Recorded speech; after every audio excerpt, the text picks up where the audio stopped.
Hello, tea friends. 一茶会友. Through tea, make friends. Welcome back to our ongoing series, Brewing Tea, where we discuss all the practicalities of tea preparation with the aims of improving your tea practice at home. This week, we're going to be talking about fire for tea. Fire is the teacher of tea. This is an ongoing discussion and follows after our earlier episode on water.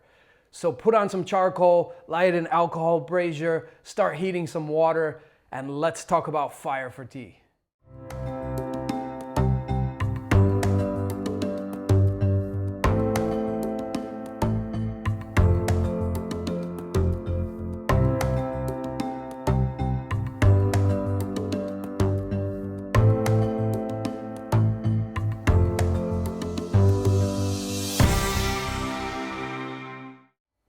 Fire is the teacher of tea. It's an essential element in tea preparation and very, very important. And it's often neglected, especially in this modern age.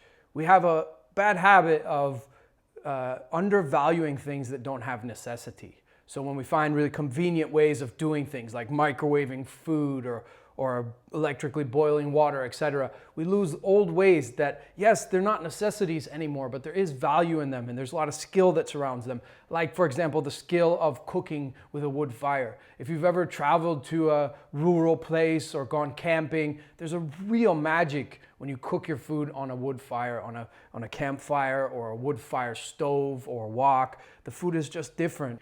So I hope that through the course of this discussion, you get to a place where your esteem returns for fire and you start to realize that this is an important part of my practice, and that if tea is to be a practice, then we can't leave any element of it by the wayside. We have to do every bit of it with all of ourselves. We have to put our heart into every aspect.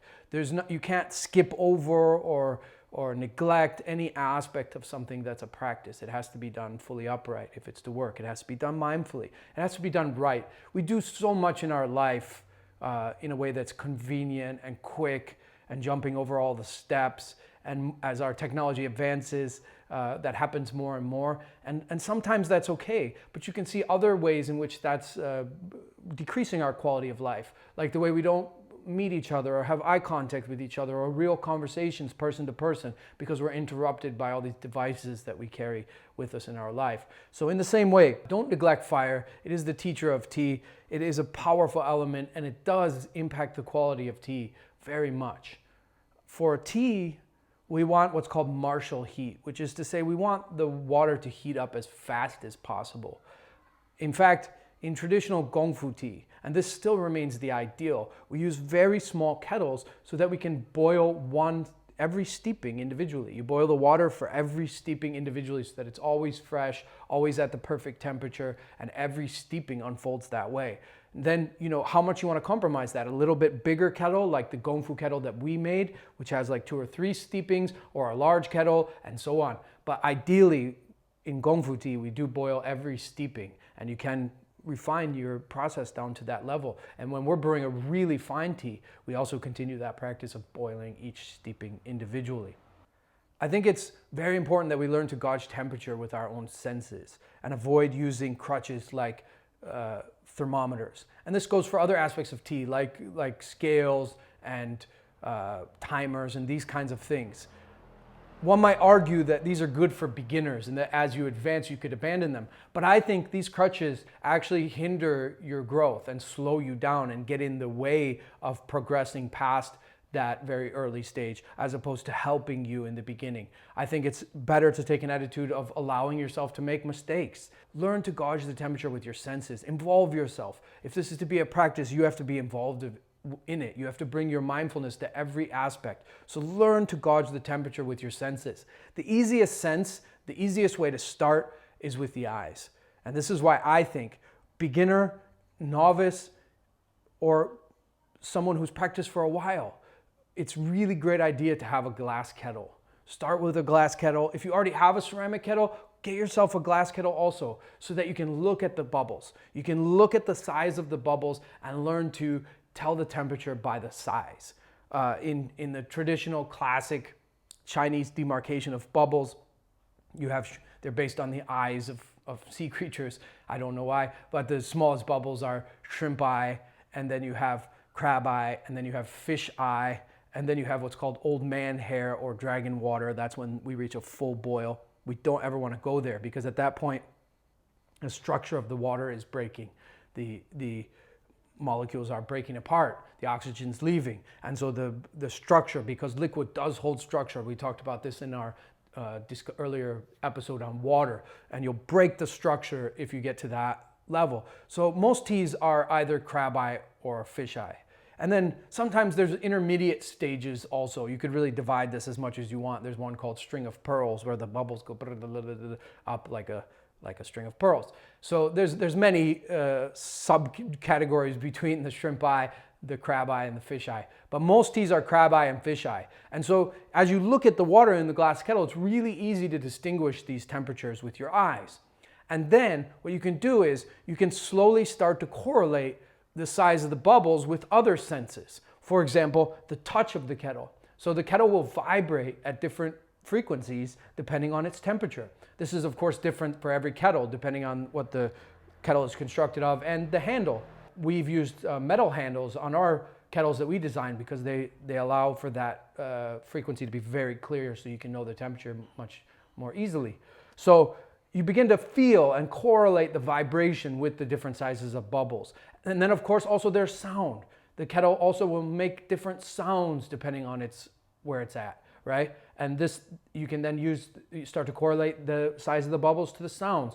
And as you become more skilled, you can then move on to a kettle that isn't glass. And if you want to, especially when you're practicing, you can cheat and lift the lid and look inside, check the size of the bubbles again, see if you were right, if you could feel it or hear it. And as time goes on, you will be able to feel and hear these different temperatures very, very clearly. And then, the skill will start to become second nature and start to become part of you. So we want to learn to use our senses to gauge the temperature, to become part of the process of brewing, to become tea brewing, so that it's the Tao brewing the tea, so that the tea's brewing itself. And this is where tea begins to be Zen, begins to be a practice that you are completely absorbed in and becomes your life. So invest yourself in learning to gauge the temperature with your senses, right? This is necessary in any art form. You have to become your tools. You have to become the instruments. You have to become the temperature. You have to become the fire, and learn to hear it, feel it, sense it in any way that you can, and not use some kind of instrument that acts as a crutch for you and tells you the temperature. Though you may want to test yourself at some point and use a thermometer and make sure that you're on track if you feel like you need to do that to stay on some kind of level of objectivity. There are basically two kinds of fire or heat. There's the heat that we use to boil the water, to prepare the water, that finishes the water. Earlier in our episode on water, we talked about water as source, storage, and preparation. And in that episode, we talked about preparation just in terms of drawing the water. The finishing of the preparation is fire. Fire, it heats the water. And then we have another kind of heat that maintains the temperature. We need to maintain the temperature. And different kettles will hold temperature for different durations. Oftentimes ceramic kettles, which is what most of us are using, they don't hold temperature at all. So we're gonna need something to maintain temperature. That's usually an alcohol brazier. Alcohol flames are not suitable for actually boiling water. They're only suitable for maintaining heat. You could technically boil on them, but it would take forever, and then we lose the quality of, remember we said the faster the water heats, the more it maintains its structure. That's called martial heat, and we want that martial heat. We want it to boil quickly. So an alcohol flame is way too weak for that. It's just for maintaining the temperature. So then we get to what we use as heat to boil the water. There are three main varieties. We have electric, gas, and charcoal. And we could say wood fire too. Wood fire is okay, but you have to do it outdoors because it smokes. And also it will blacken the bottom of a kettle. So that can be nice if you have like a stainless steel kettle and you don't mind it being blackened by that wood fire. It can be nice to use a wood fire flame, but it is only outdoors, and it will affect the kettle. So we're going to leave that one out for today, though it is nice. And we're just going to talk about what most of us will be using as we drink tea indoors, which is either electric, gas, or charcoal. We're going to talk about these three. Let's start with electric. It's very convenient, but it has a problem, which is that you don't actually then have the element of fire in your tea, right?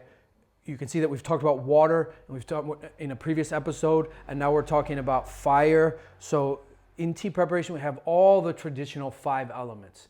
In Chinese cosmology, there's 5 elements, right? Water, fire, earth, metal, and wood, right? And in no particular order. So the wood is the tea, the earth is the ceramics, the teaware, yeah. The metal, it can be the kettle, but it's also the spirit, and then the water and the fire are obvious. So we want all the elements to come together in this alchemy. This is part of the magic of tea, is that it is the micro in the macro. It connects us to nature through this practice. And so we want all the elements there. And if you're using an electric heat source, you don't actually have a flame. You don't actually have fire. You just have heat. And there is a fundamental difference, and it is possible for you to distinguish the difference. It is possible to feel that difference in the water and in the tea. So electric will always be inferior, but it is more convenient. So maybe what it loses in quality, it makes up for in convenience sometimes. But as we spoke about at the outset, I think that sacrificing for convenience, and you're losing the joy of the journey. You're making tea about destination.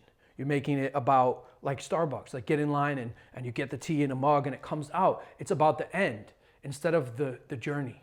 And tea is much about sitting down and slowing down and enjoying the process and fully extending the process and even becoming the process. So if you're too hung up on the result, you miss so much joy. It's like taking a helicopter to the top of the mountain.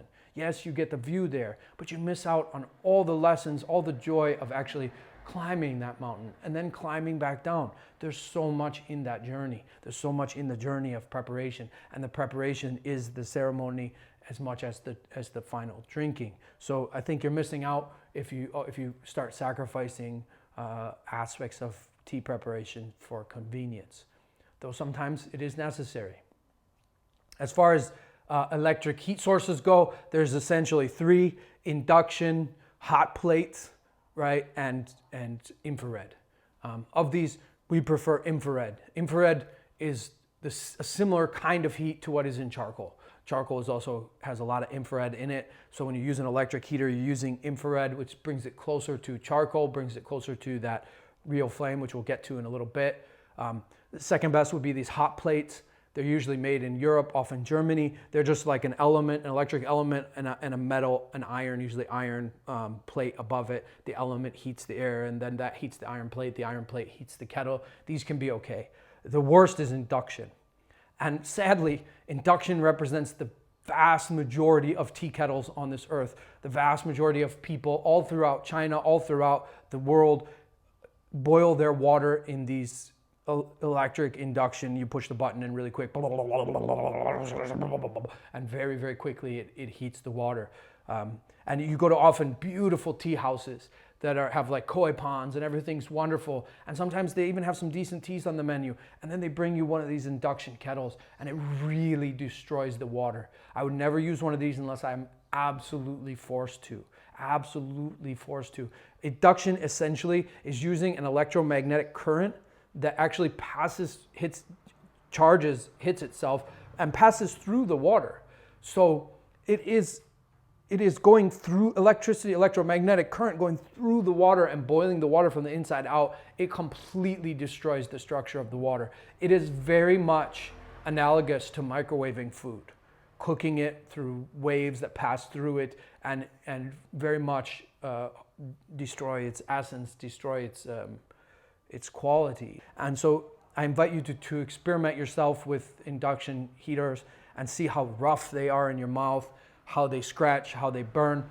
Yes, they're convenient. Yes, they're quick, but they absolutely destroy the structure of the water. If you must use one, I recommend choosing one that is made of a very high quality stainless steel and that doesn't have some kind of rod or electric element actually inside of it, that it's coming from underneath, and that it's made from very good stainless steel. The best brand that we've found so far is Philips. Philips makes some really nice stainless steel induction kettles. So within the realm of induction kettles, Philips has better quality stainless steel. Not all of their models, but certain of them have pretty good quality stainless steel. And so if I had to use it, that's probably where I would go. You know, unless I'm forced to, unless I go to a place where you just can't have any other kind of heat source and you're forced to use induction, I would avoid it. So after electric, which for us in 95% of the cases means infrared. So after that, we get to gas. Gas is kind of a weird in-between. It is a real flame, but it's not, I don't want to say it's not natural, but in a way it's like it's an unnatural flame. It's not a natural flame. I don't know how else to put it. I know that those words are a little bit imprecise, but it's a strange kind of flame because it's burning off of a gas. And it does heat quick, and it does make a little bit nicer water than any of the electric sources, but it's also not that great environmentally unless you have a gas stove and the gas is being, you know, pumped in from the city. But using those cans all the time, the canned gas and those camp stoves, you waste a lot of those cans over time, and that's not really great for the environment. So when we're out and we have to use that, we do use it because it does heat quickly and it's very convenient, but it's not ideal. But it is better than the electric, and it does make nicer water, and you can heat faster with more Marshall heat. But there will never be substitute for like the true flame for charcoal. Charcoal is the quintessence of fire for tea, and we try to brew all our tea as much as possible with charcoal. And you can use charcoal both to heat the water, and you can also use charcoal to preserve the temperature. You can use charcoal for both. So you can use charcoal, maybe a larger charcoal flame, and boil the water, and then maybe a smaller charcoal flame and preserve the heat. So you can use it both, and that's the ideal, is when you're boiling water on charcoal and you're also preserving the heat with charcoal. When you have both of those, that's the ideal tea session. If you're going to use charcoal, we have to start with a warning, right? Charcoal produces carbon monoxide. Carbon monoxide is odorless and it's indetectable by human beings, and it's extremely dangerous. It's measured in parts per million, and even like in workplaces, there's different countries have different laws of how many parts per million you can have in a space, and it can very, very quickly become dangerous for your body, even lethal. So you have to be careful when using charcoal. Make sure that you're in a room with a lot of ventilation, ideally a big room with lots of open windows, things like that. If your tea space is not like that, then what you could do is get a charcoal brazier, put it outside the door, on a balcony, or just outside the front door or back door, boil the water on charcoal, and then inside in the actual tea space, keep it warm on alcohol. That's a wonderful compromise. You're still getting all the benefits of charcoal, and you're still, and you don't have to worry then about the carbon monoxide. And the different kinds of charcoal also have different degrees of toxicity. You want a smokeless charcoal, preferably natural. The compressed kinds tend to be more toxic and less good also for tea. Those are more useful for cooking. The ones that are made of compressed wood or compressed coconut husk or those kinds of things, they are very, very inferior. The best kind of charcoal is what's called white charcoal. White charcoal is like crystalline. You ding it, it's like metal. It's actually made by steaming at like 1,000 degrees Celsius or something. And a lot of people think it burns hotter, but it actually doesn't. It burns at a lower temperature, but for much longer. There is a little catch to that, which I'll get to in a little bit. It's very expensive, white charcoal, though. So to use white charcoal completely in a brazier is expensive, very expensive. Another very high-end kind of charcoal is made from olive pits, and this has been used for tea for a long, long time. And the olive pits, of course, even though they've been turned into charcoal, they're still filled with oil, so they burn beautifully. Because you want a lively flame. The more lively the flame is, the quicker it will heat the water, and the better the water will be. So you want the flame to be lively. So olive pit charcoal also is really high end, but also very expensive. The next best thing, the charcoal that we use a lot of, is hardwood charcoals. Smokeless, odorless, non-toxic hardwood charcoals. Here in Taiwan, almost all of it's made from the longyan tree, the dragon eye fruit tree. And you have to also pick out the right pieces. Even in a kiln, as the charcoal's fired, different pieces sometimes are misfired. There's too much bark on them. They might smoke, they might smell, they might have more carbon monoxide. So you have to pick out the right pieces. We wash them all. You want to get the dust off, because the dust will pop and crack and little pieces might fly out on your guests or whatever. That's inconvenient. So make sure you wash them, rinse them off with water, wash them really good, leave them out in the sun to dry, and then keep them somewhere like hermetically sealed so they don't get dusty again. The ideal for us is that we use longyan charcoal, and then in the center, we use a big piece of white charcoal. As I said, white charcoal is expensive, and so a whole brazier of it would be very expensive, and that we'd only do that for a very, very expensive tea, for a very high-end tea. And as I said, white charcoal burns, it's very hard, so it burns longer at a slightly lower temperature. But we found that when it's at the center of hardwood charcoal, in some way, it increases the heat of the whole arrangement. It makes it so the heat just flows way, way, way stronger. So that's really the ideal for us, is white charcoal in the center of hardwood charcoal. And then the ideal would be then a smaller brazier to keep warm, and that would be ideally some hardwood charcoal with some olive pit charcoal on top. And then with this combination is the absolute best heat source for tea. You will need a brazier. There are two kinds of braziers. One is what we call a closed brazier, and one we call an open brazier. An open brazier is where you're going to want to go as you get more mature in your practice. It allows more freedom. It allows more control. You can keep charcoal going for longer. You can control the temperature much better because you can use ash and cover the charcoal and control the temperature and keep it going for long and arrange it how you like. So you can make arrangements so that it will burn in different ways. We make different arrangements for gongfu tea and bowl tea, for example, and these arrangements allow a lot more control over the flame, over what it's doing. So that's going to be the ideal. However, this is really hard to do because you have to light the charcoal outside, then you have to put it in a pan, usually with metal chopsticks that are specifically designed for charcoal, though you could use tongs, and then you have to bring it in and rearrange it. It's easy during that process for oxygen to get in, and it can pop and crack. It's easy to make an arrangement that is not skillfully designed and doesn't burn well. So it's a much more challenging way to use charcoal, though it does allow for much more freedom and control. So eventually you're going to want to move in that direction. But we always recommend that people start with a closed brazier.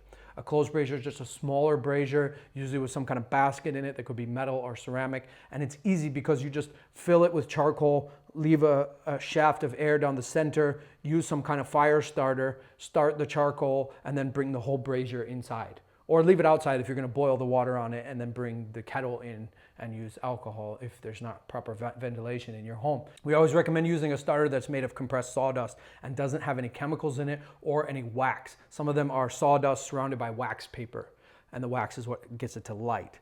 But that wax often drips onto the charcoal and then stays there and smokes and can make the whole session stinky. So we use just compressed sawdust to get it going. Once you got it going, then you just grab the whole brazier and bring it in. We have found that even in experiments where we do this blind, almost everyone is able to tell the difference between water heated on electricity and water heated on charcoal, even if the temperature is within 1 degree. Everybody says the charcoal water feels hotter. To destroy and ruin a scientific word, that it does not mean anything like the way that I'm going to use it, but it works as an adjective in this case, and you'll understand what I mean.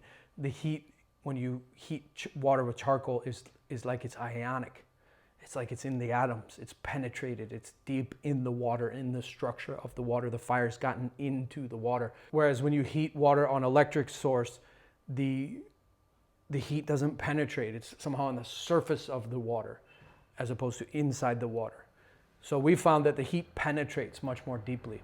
Also, and there must be some scientific reason for this, I just don't know it. Maybe some of you out there know it and you can put it in the comments why, but the water heated on charcoal steams a lot more, even if it's the same temperature as the one heated on an electric source. I don't know why that is, but it steams a lot more. It certainly feels hotter. The heat has penetrated. It's ionic. It's deeper. And that then penetrates the tea, draws the essence out of the leaves. And also fire doesn't just draw the essence out of the leaves.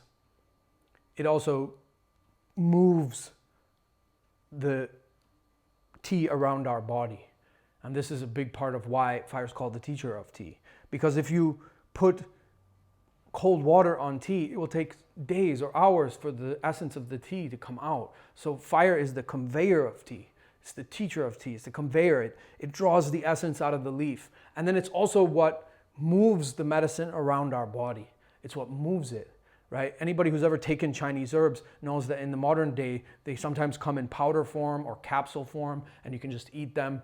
But boiling herbs, raw herbs, and drinking that hot bowl of herbs is so much more effective.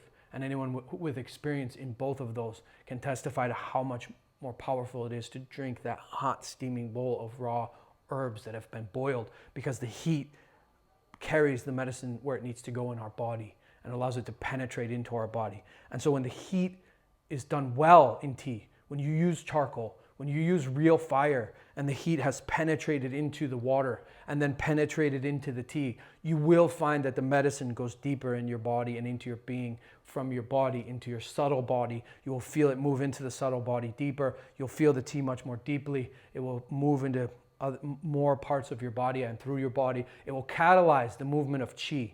Sometimes we talk about cha qi, the qi of tea, but that's misleading, because once I swallow tea, it's not like I'm a static tube and the tea is flowing through me, right? Once I swallow tea, it's me that's moving. I am moving. So tea catalyzes movement in me, just like acupuncture, just like qigong. And that movement can unblock channels and can heal us if those channels are blocked, because the blocking of qi channels is one of the primary causes of stagnation and therefore illness, both spiritual and physical, in traditional Chinese medicine.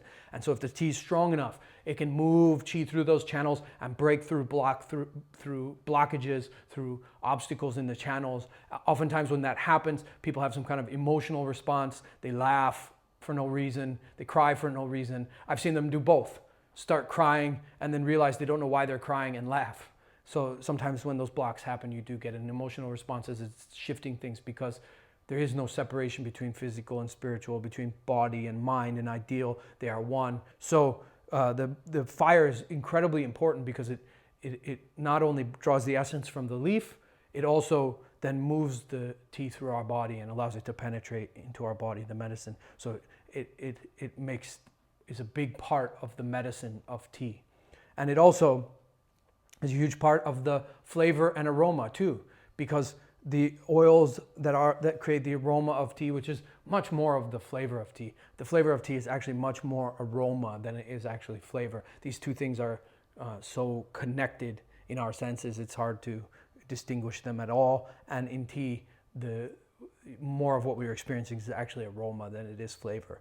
And so the heat also, evaporates those oils, brings those oils out, leaves them in the cup that we can smell, puts them in our mouth for us to smell. So the tea, even on a physical, sensual level, will be so much more enjoyable when the heat is very hot and penetrative. So when you use charcoal with that penetrative heat, you get deeper medicinal qualities. So the tea goes deeper into our physical body and deeper into our subtle body, moves the qi more, catalyzes more movement, has more of a medicinal, meditative, calming, healing effect. You also get more aroma, because you get more oils that are creating the fragrance. So you're tasting more, you're smelling more.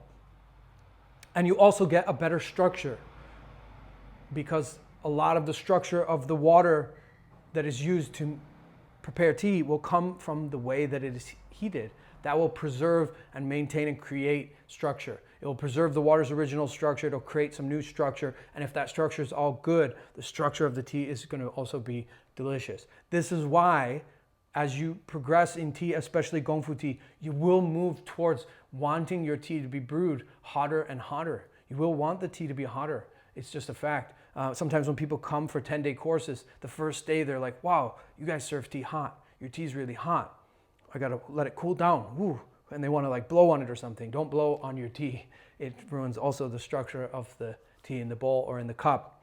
But then by the end of like 5 days, 7 days of being at the center, many of them come back to us and say, now I understand. Now I understand why having the tea be hot is better, because it's better in structure, it's better in aroma and flavor, and it's better in its medicinal qualities in the way that it penetrates your body. Don't fall into the assumption that certain teas have to be prepared in certain ways. That's not true.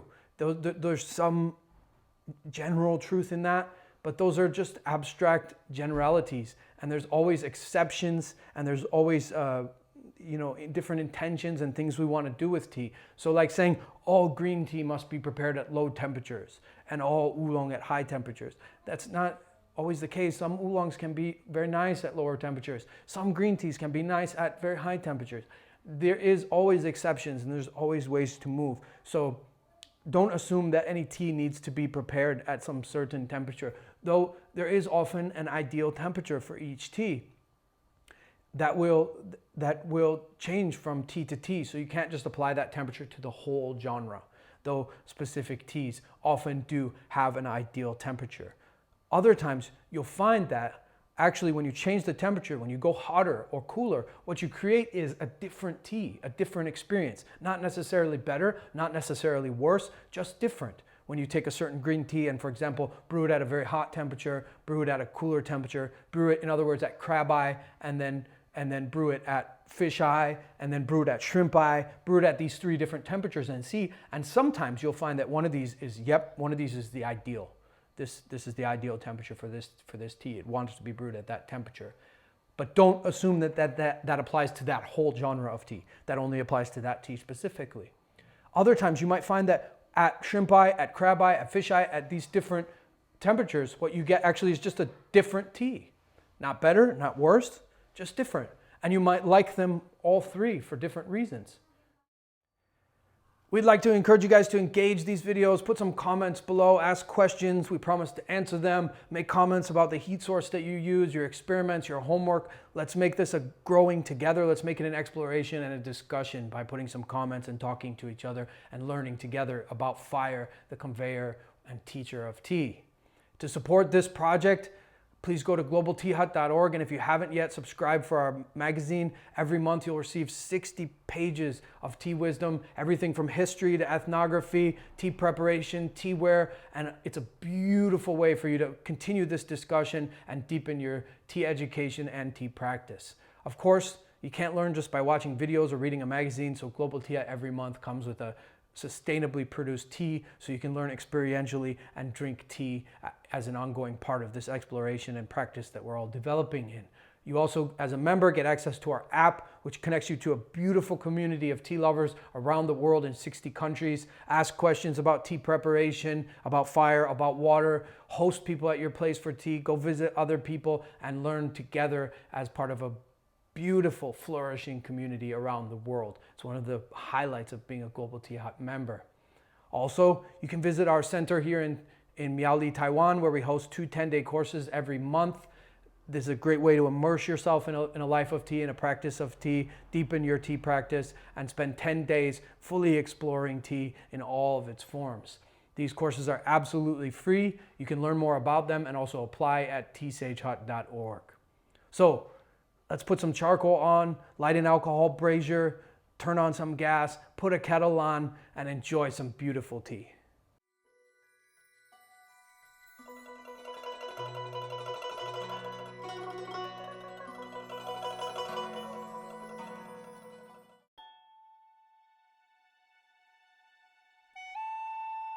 In our tradition, tea practice always starts with bowl tea. Join us next time on Brewing Tea as we explore the first of the bowl tea ceremonies, leaves in a bowl ceremony.